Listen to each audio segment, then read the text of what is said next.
Hey, what's going on YouTube? Alabama Reloader here. So today, this video, we're going to be um, basically finishing up the brass prep for our 7mm-08 hunting load development. So we've converted this brass from 308 Winchester down to 7mm-08 Remington. So we are good to go now with all that. Everything works in the rifle. Everything chamber's fine, no issues there. I'm going to be using the Lyman Case Prep Express. I picked this up several years ago. It was one of the first things I upgraded. This and the RCBS Charge Master 1500. Those were like the first two major pieces of reloading equipment I purchased. I started off using a Lee press, a little Lee single stage press that worked well for first couple of years I used it. Really didn't have any issues with it. Made some pretty good ammo on it, but then just ended up upgrading over time. So, but we are going to swap out. This is the, I want to say that's my 270. I think that's the 270. 270 Lee case gauge. That's the way I can't get my words out. But that's because I'm looking for stuff. And of course, I don't have my normal set of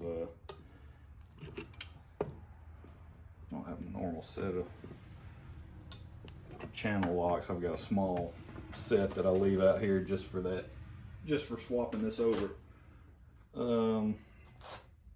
So yeah, it was 270. 270 is what was in there. So we're gonna swap that out. Went by Mr. Big Guns yesterday, picked this up. Thought I had one. I thought I had ordered one way back when I figured out I'd be, you know, when Richard asked me to work up this load. I've never loaded 7mm-08 before, so this is a fun little project for me, something new. It's a cartridge that me and my brother, we have talked about quite a bit. Quite a bit of conversation has been had around 7mm-08, the effectiveness of it, how good of a cartridge it is. We're in there, good and tight. So it's definitely something that, you know, we've looked into. It's just I've never owned one. He's never owned one, and so yeah. So this will be the first opportunity to load for it. So now we got everything running. Pretty much plan, or basically how you operate this, you just put it in your little shell holder, tighten it down, and then that'll go down. You'll feel the pin on the gauge here. You'll actually feel it make contact with this piece, and then, you know, if it doesn't take any material off, then you know you're good, and you're within spec on your brass length. So pretty nifty little setup.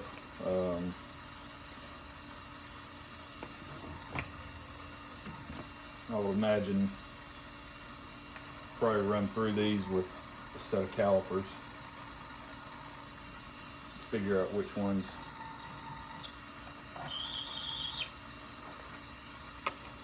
need to be trimmed, because I bet that we might not have to trim any of them. Your max brass length for 7mm-08 brass, turn that off while I'm talking. Your max brass length, according to the manual, 2.035, and all of these, and your trim length, so you can trim it I've seen you can trim it, you know, all the way back to 2.015. I think, like on the Sierra, I was looking at the Sierra manual, and they have their little section with the cartridge data showing brass length and the trim to length and all that, and it was saying 2.025 is the trim to length. And so yeah, we've got, yeah, all of this brass is coming up just under that. It's all basically, they're staying anywhere from 2.018, I've seen up to 2.025. So nothing appears to be even close to that max brass length so far. Yep, and that was through the first 25. So looks like we are not going to have to trim, which is nice. That'll save you a step in the process. But that's how you operate this little thing right here, and the adapter. So like I mentioned in the other video, Midway USA, they have that adapter for sale. I think they still have it listed in stock, maybe. I believe it was like $9, $8 or $9 when I bought it. So that's just a complete game changer when it comes to your case prep center. If you don't have one that already has a trimmer built in, like the Frankfurt Arsenal, if you don't have something like that, you just have like this Lyman or any other case prep center that you know, is missing that trimmer component, that's a real cheap alternative to buying a different trimmer setup altogether. So, and it keeps everything, you know, your order of operations, it kind of keeps everything right there on the unit, which is really nice. You don't have to worry about buying another trimmer, you know, to set up somewhere else on your bench if you're limited on space. I'm not limited on space, but if you are, and you do want to invest in that case prep center, then I would highly recommend you go ahead and just throw that trimmer adapter in there as well. And then the little case gauges, they'll range in price, but typically they're around $6, you know, somewhere in that range per cartridge, depending on the cartridge you get. I think you might see the price fluctuate just a little bit, but for the most part, they're in that $6 price range. I gave, I think tax and all, this was $5.79, but like tax and all is like $6. It's like $6.31 or something like that, tax and all. So, but if you reload a ton of different cartridges, then maybe you'll want to possibly look at a different trimming method. Maybe it comes down to personal preference at that point. But I mean, you can see, let's see, I've got, what do I have here? 6.5 Creedmoor, 270 Winchester, 280 Remington, 30-06. I've got 250 Savage, 357 Magnum, 7mm-08, 30-30. I know I've got a few more floating around somewhere, but you can see, I mean, I've got several of these, and if you're looking, you know, if you're talking $6, $7 a pop, you know, I mean, it adds up cost wise. But for me, and the setup that I have, that's what I like to use. I used a Lyman trimmer, little bench top setup. I used one of those for a while, the little pilot deal, and it worked well. But when I came across this and I could just have everything right here in one unit, I'd rather do that. So, but today, all we're focusing on is cleaning out primer pockets,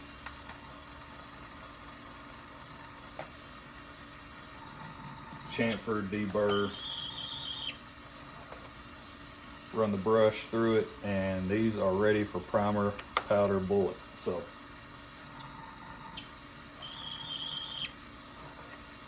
Whoop, forgot to clean the thermal pocket. But like I've been saying, I'm hoping to have this done. I've got to get back on the road for work in a couple of weeks. Right now it's kind of tentatively scheduled, so that could change.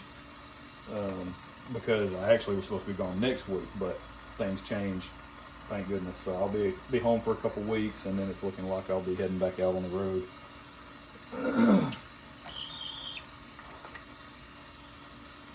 And so I would like to get this done, you know, by the end of next week. So I've got the rest of this week, try to get this knocked out. Upload another video where we're doing primer, powder, bullet, you know, go through that whole process. And then from there, we'll head to the range, see how the fire forming session goes. Hopefully everything goes smoothly, we have no issues whatsoever, and then we'll just come back, resize everything, you know, bump our shoulder back a couple of thousandths, and we'll start with the actual load development at that point. So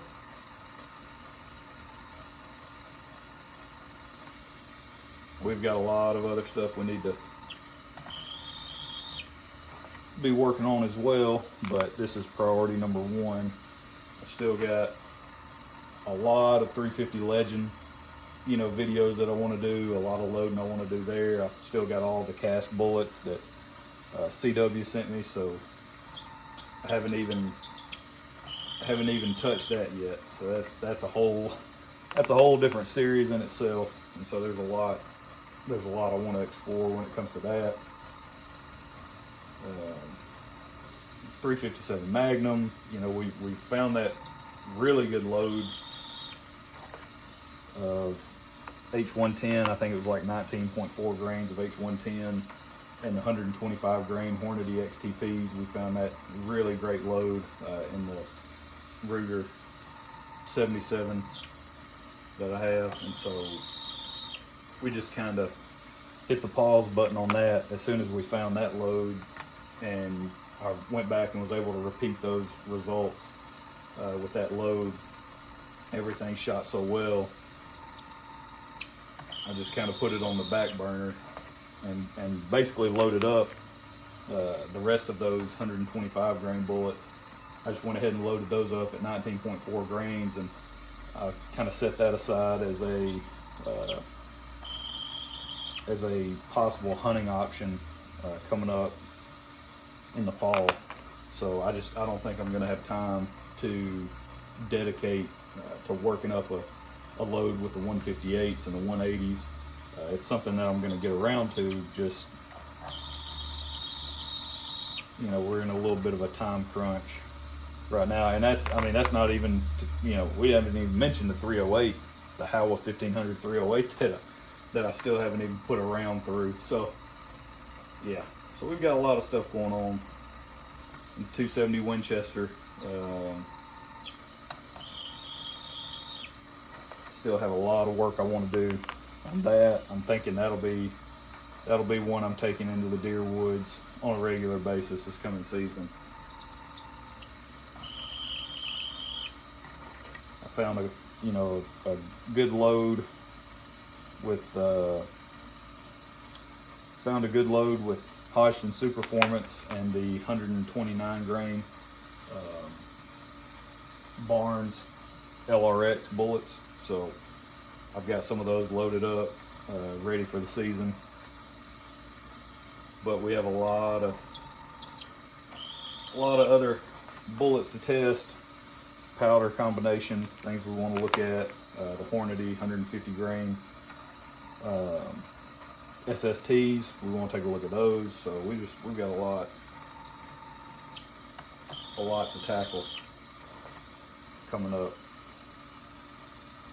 but we'll get there eventually.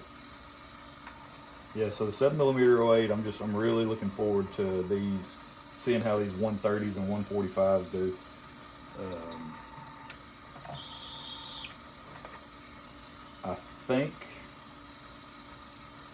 think we're going to, I think we're just going to go with Ram Shot Big Game. I think that's the powder we are going to stick with for this load development. So that way we're keeping things the same between, you know, the 30-06 load, his elk load, and his deer load be the same powder. And we'll see how it performs. Now, if we get out there and we just can't really find the accuracy that we're looking for, the consistency that we're looking for, you know, I've got an 8-pound jug of H40 350 that we can swap over to that and see how that does. That's such a good performer in the Creedmoor. I have no doubt it'd be a solid performer in 7mm-08.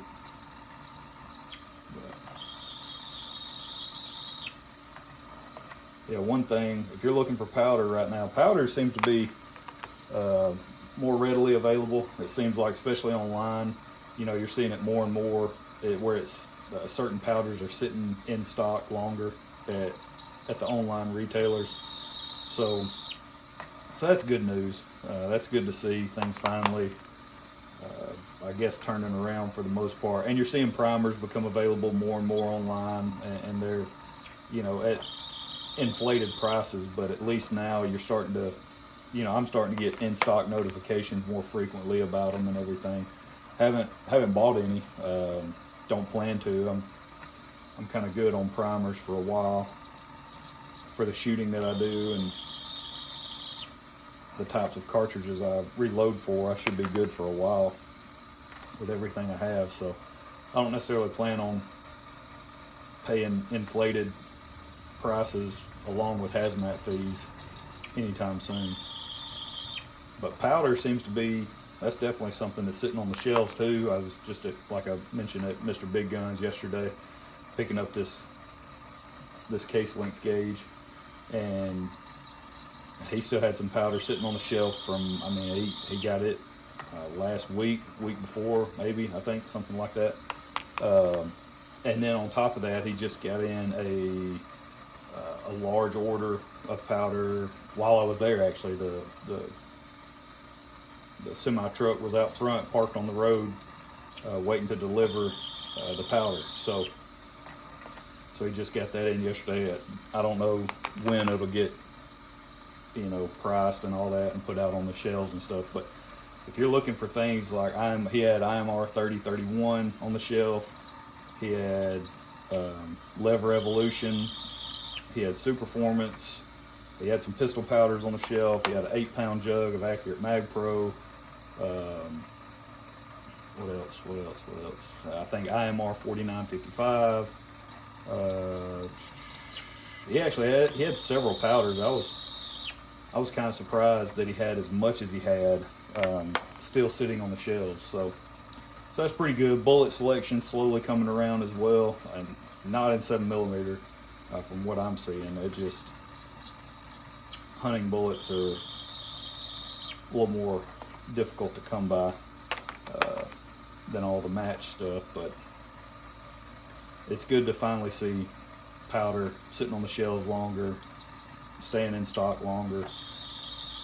You know, reloading equipment, you know, now that we're beyond the whole price gouging and panic buying and, you know, driving prices through the roof, you know, it's good to see things are actually kind of returning to somewhat normal pricing. If you'll go look at Midway, things like their selection on powder scales, reloading scales, and things like that, I believe I looked yesterday, all of them are on sale right now. They kind of chopping their prices. I think they're realizing that a lot of people, you know, they're not paying those inflated prices anymore because the initial rush of panic buying, you know, that's over with for the most part. So now you just got a lot of inventory. You've got more inventory than you had, and your prices are elevated and people aren't paying for it. So you don't want that stuff sitting around. So at some point, you know, you're going to have to drop your prices. So I think that's going on right now. at Midway. You're starting to see some of their pricing come back in line with, you know, reasonable pricing. So that's good, because they were kind of, I was a little worried about them there for a minute. They were kind of acting like cheaper than dirt. I mean, there for a second, all their prices just across the board, which I mean that's everybody, just across the board, you know, made increases on their prices. But Midway seemed a little, they seemed a little too proud of their products all of a sudden. You know, the products that they were selling, they seemed a little too proud of them. And so it's good to see they're kind of adjusting some of their pricing, starting to come back down. But we're almost done getting all this stuff situated, and then it'll be ready for primer, powder, bullet, and a range session. So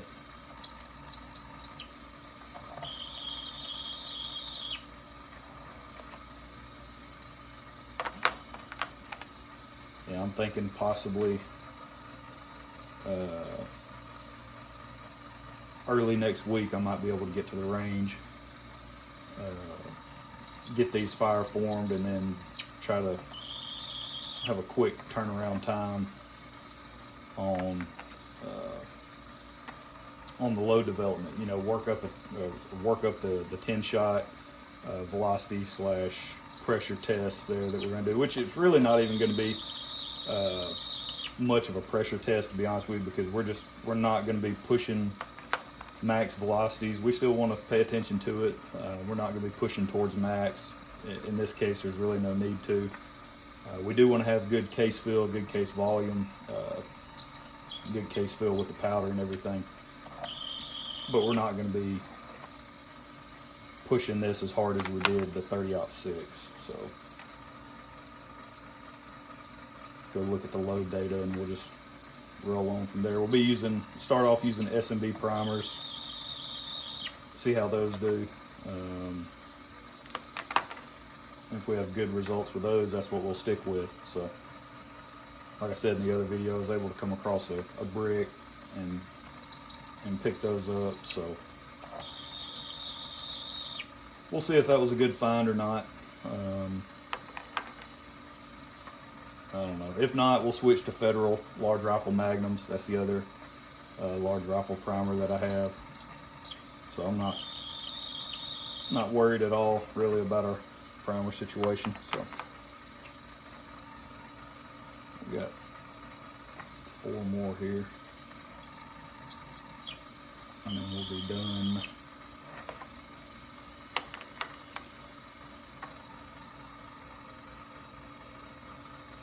Now I've already got an MTM, the MTM ammo box, the green one with the handle. I've got one for 308, so I'll just use that one, you know, to store all the ammo and everything in. So we're good to go on that. Should be pretty much ready to rock as soon as we get some rounds down range and start seeing how that rifle likes the bullet powder combination. May get out there and it shoot terrible, and so we have to go back to the drawing board and figure out how we're going to attack it, but that's all yet to be determined. So there you go, 50 pieces. Clean the primer pockets, chamfer, deburr, and a little bit of rambling. So that's it, and that's all. We are good to go. There's our wonderful little brass, all ready to be loaded up and sent down range. So that's it. Make sure you guys go check out Mr. Big Guns. Like I said, they got that shipment of powder in. I have no idea what all was in the shipment, you know, brand wise or anything like that. Just talking to Brandon down there, he was like, hey, got a decent shipment in, so you know, come check it out whenever they get it put out on the floor. I'm sure they'll probably post a video on Facebook, or not a video, but some pictures on Facebook showing what all they got in stock. That's typically what they do. They'll update their Facebook profile and throw a bunch of pictures on there of the latest and greatest shipment. So be on the lookout for that, but stop in there, check out those guys, see what all they got going on. And don't forget, swing by. If you're still looking for factory ammo, they get more in. You know, it seems like every other week. Same thing for Midway Pistol and Pawn out in Gurley. Robert and Mark, my buddies that work out there. You know, stop in, see those guys, see what they have. Same deal, getting in stuff. It seems like every week, every other week now. So that's it. That's where we're going to leave this video. A little long, but basically, you know, when you watch some of these reloading videos, because they edit the videos, they cut out a lot of just the time in between, or the time that it actually takes to do this stuff. And so I don't know if people get this false sense of, you know, the time that is actually required to do reloading as a hobby, but it is a very time consuming hobby. And I mean, just 50 pieces of, you know, clean the primer pocket, chamfer, deburr, and run the case over the brush. I mean, we're already just over 26 minutes, you know, so just for 50 pieces. I mean, it takes time. There's definitely a time requirement when it comes to reloading. So that's part of it. And that's with a case prep setup, you know, piece of equipment. I mean, if you're all doing every operation by hand, take you a little bit longer. So, but that's it. That's where we'll leave it. We'll catch you guys next time. Y'all stay tuned. Next video, we'll come back. We'll go through the process of seating the primers. We'll be using this guy right here, RCBS Universal Hand Primer. It's been my favorite hand primer so far. So we'll use that. And then from there, we will throw some charges and seat some bullets. So that's it. We'll catch y'all next time. Y'all have a good one.